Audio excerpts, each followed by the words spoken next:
Hi hello guys welcome back to Aadya colourful.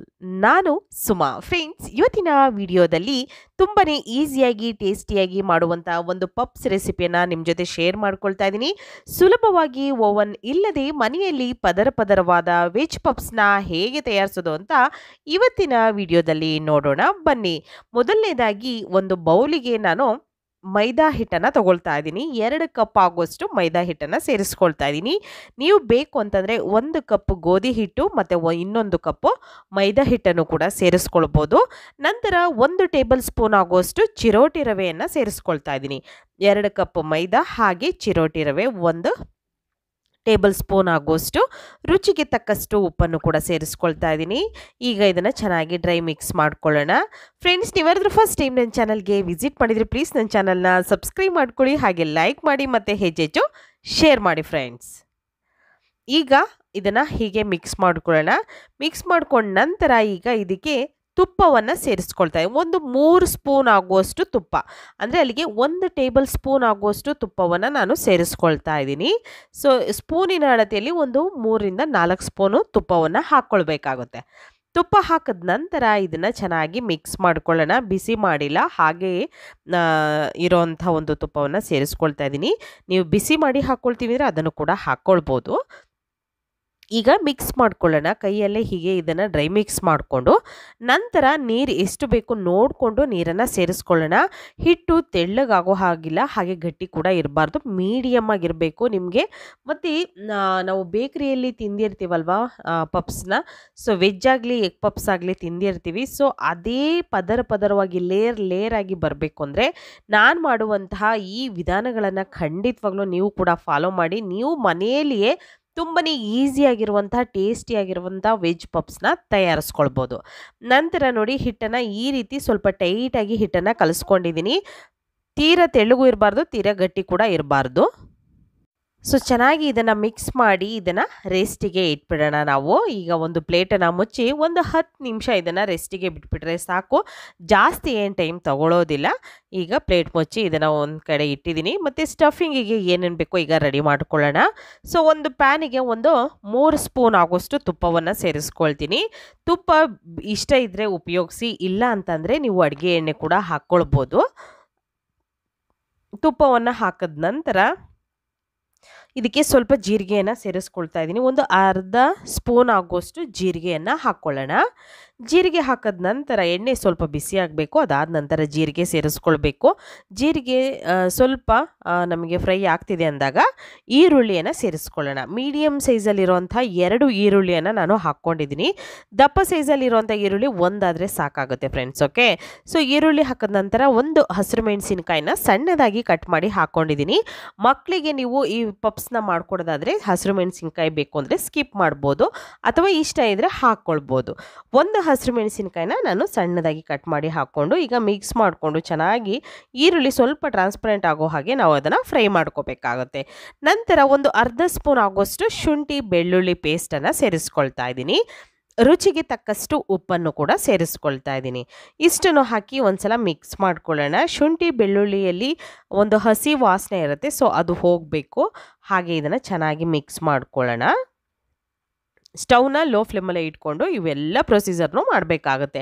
High flame ಮಾಡಿದ್ರೆ ತಳ ಹಿಡ್ಕೊಳ್ಳುತ್ತೆ, so ಚೆನ್ನಾಗಿ ಬರೋದಿಲ್ಲ, ಅದಕ್ಕೋಸ್ಕರ. ಸೊ ಈಗ ಒಂದು 2 ಸೆಕೆಂಡು ನಾನು ಅದನ್ನು ಫ್ರೈ ಮಾಡಿಕೊಂಡು ಅದಾದ ನಂತರ ನಾನು ಖಾರದ ಪುಡಿಯನ್ನು ಸೇರಿಸ್ಕೊಳ್ತಾ ಇದ್ದೀನಿ. 1 ಸ್ಪೂನ್ ಆಗೋಷ್ಟು ಅಚ್ಚ ಖಾರದ ಪುಡಿಯನ್ನು ಸೇರಿಸ್ಕೊಳ್ತಾ ಇದ್ದೀನಿ. ನಂತರ ಒಂದು 1/4 ಸ್ಪೂನ್ ಆಗೋಷ್ಟು ಧನಿಯಾ ಪೌಡರ್ನ ನಾನು ಯಾವಾಗಲೂ ಕೂಡ ಕಮ್ಮಿನೇ ಉಪಯೋಗಿಸ್ತೀನಿ. ಸೊ ನಿಮಗೆ ಅರ್ಧ ಬೇಕು ಅಂದರೆ ಅರ್ಧ ಕೂಡ ಹಾಕ್ಕೊಳ್ಬೋದು. ಒಂದು ಪಿಂಚು ಅಡುಗೆ ಅರಶಿನ ಸೇರಿಸ್ಕೊಳ್ತಾ ಇದ್ದೀನಿ. ಮತ್ತು ಒಂದು 1/4 ಟೀ ಸ್ಪೂನ್ ಆಗೋಷ್ಟು ಗರಂ ಮಸಾಲವನ್ನು ಸೇರಿಸ್ಕೊಳ್ತಾ ಇದ್ದೀನಿ. ಇಷ್ಟನ್ನು ಹಾಕಿದ ನಂತರ ನಾವು ಮಿಕ್ಸ್ ಮಾಡ್ಕೊಳ್ಳೋಣ. ಇಲ್ಲಿ ಹೆಚ್ಚಿನ ಒಂದು ಮಸಾಲೆ ಪದಾರ್ಥಗಳು ಏನೂ ಬೇಕಾಗೋದಿಲ್ಲ. ಏನೇನು ಮನೆಯಲ್ಲಿ ಒಂದು ಇಂಗ್ರೀಡಿಯೆಂಟ್ಸ್ ಇದೆಯಲ್ಲ, ಸೊ ಅದನ್ನು ಉಪಯೋಗಿಸಿ ನೀವು ದಿಢೀರಾಗಿ ಈ ವೆಜ್ ಪಪ್ಸ್ನ ಮಾಡ್ಕೋಬೋದು. ಈಗ ಬೇಯಿಸಿರುವಂತಹ ಆಲೂಗೆಡ್ಡೆ ತೊಗೊಂಡಿದ್ದೀನಿ. ಒಂದು ದಪ್ಪ ಸೈಜಲ್ಲಿರುವಂಥ ಒಂದು ಆಲೂಗೆಡ್ಡೆಯನ್ನು ಬೇಯಿಸಿ ನಾನು ಹಾಕ್ಕೊಂಡಿದ್ದೀನಿ. ಮತ್ತು ಬಟಾಣಿಯನ್ನು ಕೂಡ ನೆನೆಸಿರೋವಂಥ ಬಟಾಣಿಯನ್ನು ಮತ್ತೆ ಒಂದು 2 ವಿಷಲ್ಸ್ ಮಾಡಿಸಿ ನಾನು ಇದನ್ನು ಹಾಕ್ಕೊಂಡಿದ್ದೀನಿ. ಸೊ ಹಸಿ ಬಟಾಣಿ ಇದ್ದರೆ ನೀವು ಹಸಿ ಬಟಾಣಿಯನ್ನೇ ಉಪಯೋಗಿಸಿ, ಚೆನ್ನಾಗಿರುತ್ತೆ. ಅಥವಾ ಬಟಾಣಿ ಬೇಡ ಅನ್ನೋದಾದರೆ ಅದನ್ನು ಸ್ಕಿಪ್ ಕೂಡ ಮಾಡ್ಬೋದು, ಏನು ತೊಂದರೆ ಇಲ್ಲ. ಈಗ ಮಿಕ್ಸ್ ಮಾಡ್ಕೊಳ್ಳೋಣ, ಚೆನ್ನಾಗಿ ಮಿಕ್ಸ್ ಮಾಡ್ಕೊಳ್ಳೋಣ. ಮಸಾಲೆ ಎಲ್ಲ ಕಡೆ ಕೂಡ ಚೆನ್ನಾಗಿ ಹಿಡಿಬೇಕು ಮೇಯ್ನು. ನಂತರ ಕೊತ್ತಂಬರಿ ಸೊಪ್ಪು ಹಾಕ್ಕೊಳ್ತಾ ಇದ್ದೀನಿ. ಒಂದು 2 ಟೇಬಲ್ ಸ್ಪೂನ್ ಆಗುವಷ್ಟು ಕೊತ್ತಂಬರಿ ಸೊಪ್ಪನ್ನು ಸೇರಿಸ್ಕೊಂಡು ಒಂದು ಸಲ ಮಿಕ್ಸ್ ಮಾಡಿಕೊಳ್ಳೋಣ. ತುಂಬಾ ಈಸಿಯಾಗಿರುವಂಥ ಒಂದು ಪಪ್ಸಿನ ಒಂದು ಸ್ಟಫಿಂಗು ರೆಡಿಯಾಗಿದೆ. ಇಲ್ಲಿ 1 ಸ್ಪೂನು ತುಪ್ಪ, ಹಾಗೆ ಒಂದು 2 ಸ್ಪೂನ್ ಆಗುವಷ್ಟು ಬೆಣ್ಣೆ, ಇಷ್ಟನ್ನು ಹಾಕಿ ನಾನು ಮಿಕ್ಸ್ ಮಾಡ್ಕೊಳ್ತಾ ಇದ್ದೀನಿ. ಸೊ ಬೆಣ್ಣೆ ಹಾಕಿ ನಾವು ಪಪ್ಸನ್ನು ಮಾಡಿದ್ರೆ ತುಂಬ ಚೆನ್ನಾಗಿ ಬರುತ್ತೆ. ಕೆಲವರು ಎಲ್ಲ ವನಸ್ಪತಿ ಎಲ್ಲ ಉಪಯೋಗಿಸ್ತಾರೆ, ಆದರೆ ಅದಷ್ಟು ಆರೋಗ್ಯಕ್ಕೆ ಒಳ್ಳೆಯದಲ್ಲ. ಅದಕ್ಕೋಸ್ಕರ ಬೆಣ್ಣೆಯನ್ನು ಉಪಯೋಗಿಸ್ತಾ ಇದ್ದೀನಿ. ಬೆಣ್ಣೆ ಇದ್ದರೆ ಉಪಯೋಗಿಸಿ, ಇಲ್ಲ ಅಂತಂದರೆ ನೀವು ತುಪ್ಪವನ್ನು ಕೂಡ ಉಪಯೋಗಿಸ್ಕೊಳ್ಬೋದು. ನಂತರ ಈಗ ಒಂದು ಮಣೆ ಮೇಲೆ ನಾನು ಸ್ವಲ್ಪ ಹಿಟ್ಟನ್ನು ಹಾಕಿ ಅದಕ್ಕೆ ನಾನೀಗ ಒಂದು ಹಿಟ್ಟನ್ನು ನಾವು ಕಲಸಿರೋಂಥ ಹಿಟ್ಟನ್ನು ಈಗ ಚಿಕ್ಕ ಚಿಕ್ಕ ಉಂಡೆಗಳನ್ನಾಗಿ ಮಾಡಿಕೊಂಡು ಈಗ ಅದನ್ನು ಲಟ್ಟಿಸ್ಕೊಳ್ತೀನಿ. ತೆಳ್ಳಗೆ ನಾವು ಲಟ್ಟಿಸ್ಕೋಬೇಕಾಗುತ್ತೆ. ಚಪಾತಿಗೆ ಎಷ್ಟು ತೆಳ್ಳಗೆ ಲಟ್ಟಿಸ್ಕೊಳ್ತೀವಲ್ಲ, ಚಪಾತಿಗಿಂತ ತೆಳ್ಳಗೆ ಲಟ್ಟಿಸ್ಕೊಂಡ್ರೆ ತುಂಬ ಚೆನ್ನಾಗಿ ಬರುತ್ತೆ. ಸೊ ಈ ರೀತಿ ಪೇಪರ್ ಥರ ಇರಬೇಕು ನಮಗೆ. ಓಕೆ, ಇದೇ ರೀತಿ ಒಂದು 5 ಚಪಾತಿಯನ್ನು ಲಟ್ಟಿಸಿ ನಾನು ಒಂದು ಸೈಡ್ ತೆಗೆದಿಟ್ಕೊಳ್ತೀನಿ. ಓಕೆ, 1 ಬೈ 1 ನಾನು 5 ಚಪಾತಿಯನ್ನು ಲಟ್ಟಿಸಿ ತಗೊಳ್ತಿದ್ದೀನಿ. ಸೊ ಇದೇ ರೀತಿ ಪ್ರೊಸೀಜರು, ಎಲ್ಲ ಚಪಾತಿಯನ್ನು ಸಪ್ರೇಟಾಗಿ ಲಟ್ಟಿಸಿ ಒಂದು ಸೈಡು ತೆಗೆದಿಟ್ಕೊಳ್ಬೇಕು. ಈ ರೀತಿಯಾಗಿ ನಂತರ ಲಾಸ್ಟ್ ಚಪಾತಿಗೆ ನೋಡ್ಬೋದು ನೀವು, ಈ ರೀತಿಯಾಗಿ ಒಂದು ಪೇಪರ್ ಲೇಯರ್ ಥರ ಬಂದಿರುತ್ತೆ ಚಪಾತಿ, ಅಂದರೆ ಅಷ್ಟು ತೆಳ್ಳಗೆ ಲಟ್ಟಿಸ್ಕೊಂಡಿದ್ದೀನಿ ನಾನು. ನಂತರ ಈಗ ನಾವು ಏನು ಬೆಣ್ಣೆಯನ್ನು ಮಿಕ್ಸ್ ಮಾಡಿ, ತುಪ್ಪ ಮತ್ತು ಬೆಣ್ಣೆ ಮಿಕ್ಸ್ ಮಾಡಿ ನಾವು ಮಿಶ್ರಣ ತೆಗೆದಿಟ್ಟಿದ್ದೀವಲ್ಲ, ಅದಕ್ಕೆ ಇವಾಗ ನಾನು ಅದನ್ನು ಒಂದು ಚಪಾತಿ ಮೇಲೆ ಒಂದು ಲೇಯರಾಗಿ ಹಾಕ್ಕೊಳ್ತೀನಿ. ಪೂರ್ತಿಯಾಗಿ ಹಾಕ್ಕೊಳ್ಳೋಣ. ಪೂರ್ತಿ ಸ್ಪ್ರೆಡ್ ಆಗಬೇಕು, ನಮಗೆ ಸುತ್ತಲೂ ಕೂಡ ಸ್ಪ್ರೆಡ್ ಆಗಬೇಕು. ಅದಾದ ನಂತರ ಅದ್ರ ಮೇಲೆ ಇನ್ನೊಂದು ಚಪಾತಿಯನ್ನು ಹಾಕ್ಕೊಳ್ಳೋಣ. ನಾನು ಮೈದಾ ಹಿಟ್ಟು ಹಾಕಿ ನಾನು ಇದನ್ನು ಚಪಾತಿಯನ್ನು ಲಟ್ಟಿಸಿರೋದ್ರಿಂದ ಮೇಲ್ಗಡೆ ನಾನು ಹಿಟ್ಟನ್ನು ಹಾಕ್ಕೊಳ್ತಿಲ್ಲ. ನೀವು ಬೇಕು ಅಂತಂದರೆ ನೀವು ಎಣ್ಣೆಯಲ್ಲೇ ನೀವು ಲಟ್ಟಿಸ್ಕೊಂಡಿದ್ದೀರಾ ಅಂದರೆ ಈ ರೀತಿಯಾಗಿ ನೀವು ತುಪ್ಪ ಬೆಣ್ಣೆ ಮಿಶ್ರಣ ಹಾಕ್ಬಿಟ್ಟು ಅದ್ರ ಮೇಲೆ ಸ್ವಲ್ಪ ನೀವು ಮೈದಾ ಹಿಟ್ಟನ್ನು ಸ್ವಲ್ಪ ಹಾಕ್ಕೊಳ್ಬೇಕಾಗುತ್ತೆ, ಮೇಲ್ಗಡೆ ಎಲ್ಲ ಚುಮುಕ್ಸ್ಕೋಬೇಕಾಗುತ್ತೆ. ಅದಾದಮೇಲೆ ಮತ್ತೊಂದು ಚಪಾತಿಯನ್ನು ಇಡಬೇಕು. ಇದೇ ರೀತಿ ನಾನು 5 ಚಪಾತಿಯನ್ನು ರೆಡಿ ಮಾಡ್ಕೊಂಡಿದ್ದೀನಿ. ನಂತರ ಇವಾಗ ಸ್ವಲ್ಪ ಲಟ್ಟಿಸ್ಕೊಳ್ತೀನಿ. ತೀರ ಜಾಸ್ತಿ ತೆಳ್ಳಗಾಗುವಷ್ಟು ಲಟ್ಟಿಸ್ಕೋಬೇಡಿ, ಸ್ವಲ್ಪ. ಓಕೆ, ನಾವು ಅದು ಕರೆಕ್ಟಾಗಿ ಕೂರಬೇಕು. ಅದಕ್ಕೋಸ್ಕರ ಈ ರೀತಿಯಾಗಿ ಲಟ್ಟಿಸ್ಕೊಂಡು ಸೈಡಲ್ಲಿರುವಂಥ ಎಡ್ಜಸ್ನ ಕಟ್ ಮಾಡ್ಕೊಳ್ತೀನಿ. ನಾನು ಒಂದು ಸ್ಕ್ವೇರ್ ಶೇಪಲ್ಲಿ ಬರಲಿ ಅನ್ನೋದಕ್ಕೋಸ್ಕರ ಅಷ್ಟೇ. ಏನು ಸೈಡಲ್ಲಿ ಎಡ್ಜಸ್ ಇದೆಯಲ್ಲ ಅದನ್ನು ಕಟ್ ಮಾಡ್ಕೊಳ್ಳೋಣ. ಸೊ ಎಲ್ಲ 4 ಸೈಡ್ ಕೂಡ ನಾನು ಕಟ್ ಮಾಡಿಕೊಂಡು ತಗೊಳ್ತಾ ಇದ್ದೀನಿ. ತುಂಬಾ ಈಸಿ ಫ್ರೆಂಡ್ಸ್, ಖಂಡಿತವಾಗ್ಲೂ ಅಷ್ಟೊಂದು ದುಡ್ಡು ಕೊಟ್ಟು ನಾವು ಬೇಕ್ರಿಯಲ್ಲೆಲ್ಲ ತಿಂತೀವಿ, ಆದರೆ ನೀವು ದಿಢೀರಾಗಿ ಮತ್ತು ತುಂಬ ಹೆಲ್ದಿಯಾಗಿರುವಂಥ ಪಪ್ಸನ್ನು ಮಾಡ್ಕೋಬೋದು. ಇದನ್ನು ನಾವು ಈಗ ಅಂಗಡಿಯಲ್ಲಿ ತರಬೇಕಾದ್ರೆ ಬೇಕ್ರಿಯಲ್ಲಿ ಯಾವಾಗ ಮಾಡಿರ್ತಾರೆ ಅನ್ನೋದೇ ಗೊತ್ತಿರಲ್ಲ. ಸ್ವಲ್ಪ ಬಿಸಿ ಮಾಡಿಕೊಡ್ತಾರೆ, ಫ್ರೆಶ್ ಅಂದ್ಕೊಂಡು ನಾವು ತಿಂದುಬಿಡ್ತೀವಿ. ಆದರೆ ಅದು ಆರೋಗ್ಯಕ್ಕೆ ಅಷ್ಟು ಒಳ್ಳೆಯದಲ್ಲ ಖಂಡಿತವಾಗ್ಲೂ. ಈ ಒಂದು ವಿಧಾನದಲ್ಲಿ ನೀವು ಮಾಡಿದ್ರೆ ಒಂದು ಸಲ ಮತ್ತೆ ಹೀಗೆ ಮಾಡ್ಕೊಂಡು ತಿಂತೀರಾ, ಅಷ್ಟು ಚೆನ್ನಾಗಿ ಬರುತ್ತೆ ಈ ಒಂದು ವೆಜ್ ಪಪ್ಸು. ಈಗ ನೋಡಿ ಮಧ್ಯದಲ್ಲಿ ಈ ರೀತಿ ಹೋಗಿ ಕಟ್ ಮಾಡ್ಕೊಳ್ತಾ ಇದ್ದೀನಿ. ಸೊ ಒಂದೇ ಸಲಕ್ಕೆ ನಾನು 6 ಪೀಸ್ ಆಗುವಷ್ಟು ರೆಡಿ ಮಾಡ್ಕೊಂಡಿದ್ದೀನಿ. ನೀವು ಕೂಡ ಹೀಗೆ ಇದನ್ನು ತಯಾರಿಸ್ಕೊಳ್ಳಿ, ಜಾಸ್ತಿ ಕ್ವಾಂಟಿಟಿಯಲ್ಲಿ ಮಾಡ್ಕೊಳ್ಳಿ, ನಿಮಗೂ ಕೂಡ ಇಷ್ಟ ಆಗುತ್ತೆ. ಯಾವುದೇ ಒಂದು ಫಂಕ್ಷನ್ ಪಾರ್ಟಿಗಳಲ್ಲೂ ಕೂಡ ನೀವು ಮಾಡ್ಕೊಳ್ಬೋದು.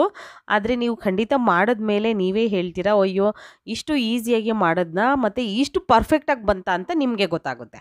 ಓಕೆ, ಸೊ ನಾನು ಹೇಳಿರೋವಂಥ ಪ್ರೊಸೀಜರ್ನೇ ನೀವು ಖಂಡಿತ ಫಾಲೋ ಮಾಡಿ ಫ್ರೆಂಡ್ಸ್, ನೀವು ಪರ್ಫೆಕ್ಟಾಗಿ ವೆಜ್ ಪಪ್ಸ್ನ ತಯಾರಿಸ್ಕೊಳ್ತೀರಾ.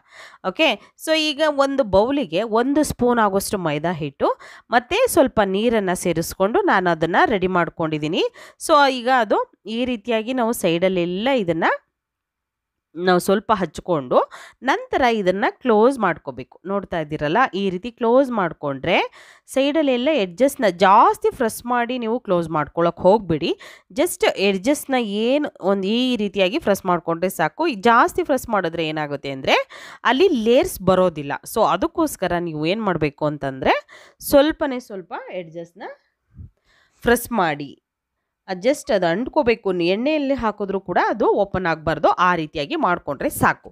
ಈಗ ಕಾಯೋದಕ್ಕೆ ಆಲ್ರೆಡಿ ಎಣ್ಣೆ ಇಟ್ಟಿದ್ದೆ, ಸೊ ಮೀಡಿಯಮ್ಗೆ ಎಣ್ಣೆ ಕಾದಿದೆ. ಇವಾಗ ನಾನು ಈ ಒಂದು ಪಪ್ಸ್ನ ಹಾಕ್ಕೊಂಡು ಫ್ರೈ ಮಾಡ್ಕೊಳ್ತೀನಿ. ಓವನ್ ಇದ್ದರೆ ಖಂಡಿತ ಓವನಲ್ಲೇ ನೀವು ಫ್ರೈ ಮಾಡ್ಕೋಬೋದು ಎಣ್ಣೆಯಲ್ಲಿ. ಸೊ ಬೇಕು ಅಂದರೆ ಎಣ್ಣೆಯಲ್ಲಿ ಡೀಪ್ ಫ್ರೈ ಮಾಡ್ಕೊಳ್ಬೋದು. ಡೀಪ್ ಫ್ರೈ ಈಗ ಓವನ್ ಇಲ್ಲ ಅಂದರೆ ಡೀಪ್ ಫ್ರೈ ಈ ರೀತಿಯಾಗಿ ಮಾಡಿಕೊಂಡ್ರೆ ಪರ್ಫೆಕ್ಟಾಗಿ ಬರುತ್ತೆ ಫ್ರೆಂಡ್ಸ್. ಖಂಡಿತವಾಗ್ಲೂ ತುಂಬಾ ಈಸಿಯಾಗಿ ನೀವು ಕೆಲವೇ ನಿಮಿಷಗಳಲ್ಲಿ ಈ ಒಂದು ಪದರವಾದಂತಹ ವೆಜ್ ಪಪ್ಸ್ನ ಒಂದ್ಸಲ ಟ್ರೈ ಮಾಡಿ, ನೀವು ಕೂಡ ತುಂಬ ಖುಷಿ ಪಡ್ತೀರಾ. ಹಾಗೆ ನೀವು ಯಾರಾದರೂ ತಯಾರಿಸಿದರೆ ನನ್ನ ವಿಡಿಯೋನ ನೋಡಿ ಮತ್ತು ಹೇಗೆ ಬಂತು ಅಂತ ತಪ್ಪದೆ ಕಾಮೆಂಟ್ ಸೆಕ್ಷನಲ್ಲಿ ತಿಳಿಸೋದಂತೂ ಮರಿಬೇಡಿ. ಓಕೆ, ಸೊ ಕಲರ್ ನೋಡಿ ಈ ರೀತಿಯಾಗಿ ಗೋಲ್ಡನ್ ಕಲರ್ ಆಗಿ ಅದು ಬರಬೇಕು. ಸೊ ಸ್ಟವ್ನ ಹೈ ಫ್ಲೇಮ್ ಮಾಡಿಬಿಡಿ, ಲೋ ಫ್ಲೇಮ್ ಮಾಡಿಕೊಂಡೆ ಫ್ರೈ ಮಾಡಿಕೊಂಡು ಈ ರೀತಿಯಾಗಿ ನೋಡ್ಬೋದು ನೀವು ಎಷ್ಟು ಪದರವಾಗಿ ಬಂದಿದೆ ಅಂತ. ಓಕೆ, ಲೇಯರ್ ಆಗಿ ಬಂದಿರೋಂಥ ಒಂದು ವೆಜ್ ಪಪ್ಸ್ ರೆಡಿಯಾಗಿದೆ. ಸೊ ಈಗ ಇದನ್ನು ಒಂದು ಟಿಶ್ಯೂ ಪೇಪರ್ ಮೇಲೆ ತೆಗೆದಿಟ್ಕೊಳ್ತೀನಿ. ಸೊ ಮತ್ತೆ ಇರುವಂಥ ಒಂದು 3 ಪಪ್ಸ್ಗಳನ್ನು ಮತ್ತೆ ಎಣ್ಣೆಯಲ್ಲಿ ಫ್ರೈ ಮಾಡ್ಕೊಳ್ಳೋಣ. ಈಗ ಆಗಿದೆ. ಸೊ ಇದನ್ನು ತೆಗೆದಿಟ್ಕೊಳ್ತಾ ಇದ್ದೀನಿ. ಫ್ರೆಂಡ್ಸ್, ನೀವು ಕೂಡ ಮನೆಯಲ್ಲಿ ತಯಾರಿಸಿ ಹೇಗೆ ಬಂತು ಅಂತ ತಿಳಿಸಿ. ಇವತ್ತಿನ ವಿಡಿಯೋ ಸ್ವಲ್ಪನಾದರೂ ಇಷ್ಟ ಆಗಿದ್ರೆ ಚಾನಲ್ನ ಸಬ್ಸ್ಕ್ರೈಬ್ ಮಾಡ್ಕೊಳ್ಳಿ ಫ್ರೆಂಡ್ಸ್. ಹಾಗೆ ಲೈಕ್ ಮಾಡಿ ಮತ್ತು ಹೆಚ್ಚೆಚ್ಚು ಶೇರ್ ಮಾಡೋದಂತೂ ಮರಿಬೇಡಿ. ತುಂಬ ಈಸಿಯಾಗಿರುವಂಥ ರುಚಿಯಾಗಿರುವಂಥ ಗರಿಗರಿಯಾದ ವೆಜ್ ಪಪ್ಸ್ ರೆಡಿಯಾಗಿದೆ. ನೀವು ಟ್ರೈ ಮಾಡಿ. ಇವತ್ತಿನ ವಿಡಿಯೋನ ಇಲ್ಲಿಗೆ ಮುಗಿಸ್ತಾ ಇದ್ದೀನಿ. ಮತ್ತೆ ಇನ್ನೊಂದು ಹೊಸ ವಿಡಿಯೋ ಜೊತೆ ಬರ್ತೀನಿ. ಅಲ್ಲಿವರೆಗೂ take care, bye, see you.